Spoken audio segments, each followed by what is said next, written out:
कि आप ये करें।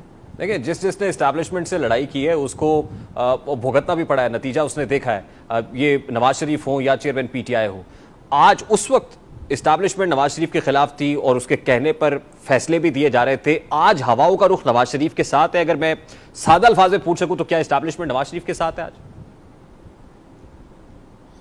देखिए, गुजारिश ये है कि पहले मुझे ऐसे, देखिए ये अब मेरे पास कोई इल्म नहीं है, कोई इन्फॉर्मेशन नहीं है, लेकिन पहले मुझे लगता था कि नवाज शरीफ के हवाले से इस्टेब्लिशमेंट में रेजिस्टेंस थी।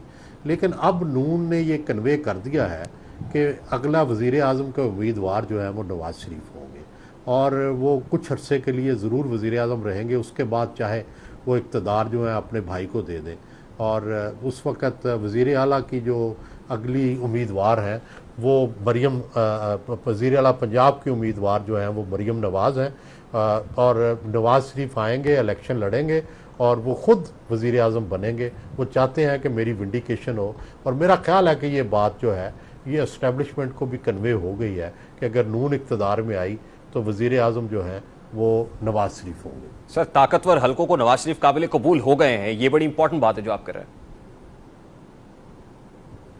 मुझे ऐसा लगता है कि कोई ऑप्शन भी नहीं है, क्योंकि जहांगीर तरीन तो इतने पॉपुलर नहीं है कि वो पीटीआई का मुकाबला कर सकें। पीपल्स पार्टी की पंजाब में पोजीशन नहीं है, तो इस्टेब्लिशमेंट को भी जाहिर है वही कार्ड्स खेलने हैं जिन पे वो जीत सकें। तो इस वक्त अगर पीटीआई के मुकाबले में थोड़ा या ज़्यादा किसी का अगर वोट बैंक है पंजाब में, तो और ख़ासकर नॉर्थ पंजाब और सेंट्रल पंजाब में, तो वो नवाज शरीफ ही हैं, तो उन्हीं पे इन्हिसार करना पड़ेगा और कोई रास्ता भी नहीं। और नवाज शरीफ की वापसी में जो रुकावट एक घायल थी, वो रुकावट भी दूर हो गई है उनकी इस कबूलियत के साथ।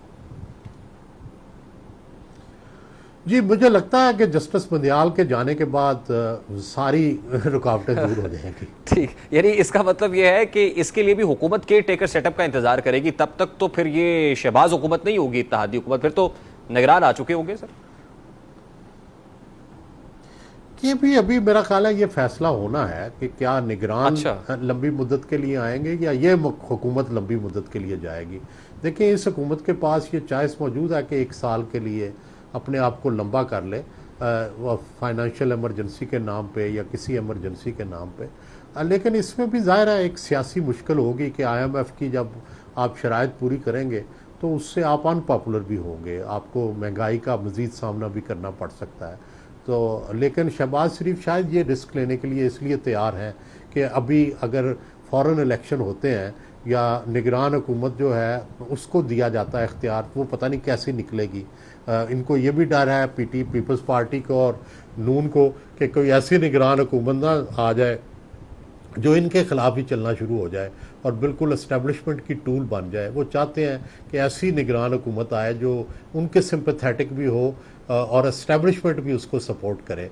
तो अब क्या ये ऐसा हो सकेगा, ये देखने को बाद में। तो सिलवर साहब, अभी तक ये फैसले नहीं हुए, क्योंकि इतला तो ये थी कि दुबई में मुलाकातें जो हो रही है इन्हीं फैसलों के लिए हो रही है कि इलेक्शन फ्रेमवर्क क्या होगा, आने वाली हुकूमत की साख्त कैसी होगी, उसमें कौन होगा। ये बिला नतीजा खत्म हो गई वो मुलाकातें जो दुबई में हो रही थी। मेरा ख्याल है इस पे इब्तदाई बातचीत तो हुई है, लेकिन मेरा ख्याल है कोई फैसले नहीं हुए। एक तो यह है कि वज़ीर आज़म निगरान का फैसला करना बड़ा मुश्किल है। निगरान वज़ीर आज़म के लिए उन्हें एक नया मोहसिन नकवी चाहिए और कोई मोहसिन नकवी है नहीं। तो देखें, जो बाकी नाम है, गौहर एजाज साहब बिजनेसमैन हैं, वो क्यों रिस्क लेंगे कि एक पार्टीजन बन जाएं जिसको फ़ौरन पीटीआई जो है वो सिबो शतम करेगी और उसके ख़िलाफ़ प्रोपेगेंडा करेगी। तो ये कोई दलेर आदमी चाहिए जो है जिससे इस्टेब्लिशमेंट भी खुश हो, जिससे सियासी पार्टियाँ भी खुश हों। तो ऐसा लीडर चाहिए। ये फैसला इस्टेब्लिशमेंट करेगी फिर ऐसे नाम का, या पीपल्स पार्टी और PMLN की भी से होगी उसमें? मेरा ख्याल है मिलजुल के होगा। सर, फिर ये गिलगित बल्तिस्तान के अंदर जो कुछ हुआ है उसके अंदर तो बड़े बुरे तरीके से एक्सपोज हो गया ये इत्तेहाद के, जिसमें 4 सीटों वाला भी अपना CM का कैंडिडेट ले आया, 3 सीटों वाला भी ले आया, हत्ता कि 1 सीट वाली JUIF भी अपने कैंडिडेट को नॉमिनेट कर दिया चीफ मिनिस्टरशिप के लिए। उसमें तो ऐसे लगा कि जैसे इस इत्तेहाद में कुछ भी अच्छा नहीं है और इस हुकूमत का अल्टीमेट मुकाबला इसी अपने साथ ही होगा। फिर जी, मेरा ख्याल है कि इलेक्शन तो ये इकट्ठे नहीं लड़ेंगे, लेकिन इलेक्शन के बाद फिर इकट्ठे हो जाएंगे, क्योंकि इनके पास जो है वो और कोई रास्ता नहीं है। जितनी देर तक PTI मौजूद है उतनी देर तक इनका इत्तेहाद टूटता बनता रहेगा। लेकिन इनके मफादात एक हैं, चूँकि पीटीआई के ख़िलाफ़ हैं ये सारे, तो इसलिए इस इत्तेहाद में रहेंगे। हुकूमत में रहना है तो इकट्ठे रहेंगे। अब मेरा बड़ा सादा सा सवाल है, आपने कहा था कि पार्टी नहीं चलेगी चेयरमैन पीटीआई के दौर में, ये पार्टी जो इस वक्त है ये चलती हुई दिखाई दे रही है आपको?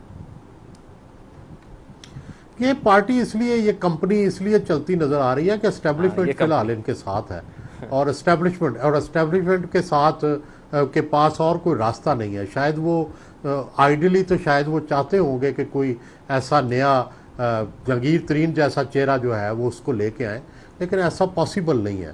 तो चूंकि ऐसा पॉसिबल नहीं है, इसलिए उन्हें नवाज शरीफ को कबूल करना पड़ेगा। Sir, towards the end lastly Tehreek Insaf का या चेयरमैन पीटीआई का तो सफाया हो गया है, अल्टीमेटली इस इत्तेहादी हुकूमत को आप अपने आप से ही लड़ता हुआ देख रहे हैं, मतलब मुस्तकबिल करीब में भी और फिर मुस्तकबिल बईद में भी? नहीं, मेरा नहीं ख्याल कि अभी पीटीआई का खात्मा हुआ है। अभी उनका वोट बैंक मौजूद है। और जितनी देर वोट बैंक मौजूद है उतनी देर तक पीडीएम जो है वो लड़ने के बावजूद भी इकट्ठी रहेगी।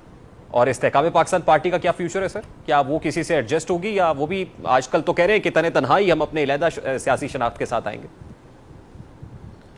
जी, उनको ये सूट करता है कि वो पीटीआई का वोट बैंक तोड़े, लेकिन सवाल ये है कि नैरेटिव तो चलो ये बन गया कि हम पीटीआई के नैरेटिव के साथ दोनों जमातों के खिलाफ चलेंगे, लेकिन सवाल ये है कि वो लोगों को कैसे अलग करेंगे। पीटीआई का वोट बैंक का है, तो को कैसे आइसोलेट करेंगे ये देखने की। बहुत बहुत शुक्रिया सीनियर सहाफी तज्जियाकार सुहेल वड़ाइच साहब हमारे साथ मौजूद। YouTube पर गुगली टीवी देखने के लिए youtube.com की सर्च बार में गुगली टीवी टाइप करें। गुगली टीवी के पेज पर सुर्ख रंग के सब्सक्रिप्शन वाले बटन पर क्लिक करना ना भूलिए।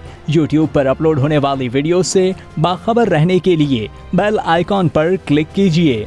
आपको हर नई आने वाली वीडियो के बारे में नोटिफिकेशन मौसूल हो जाएगा।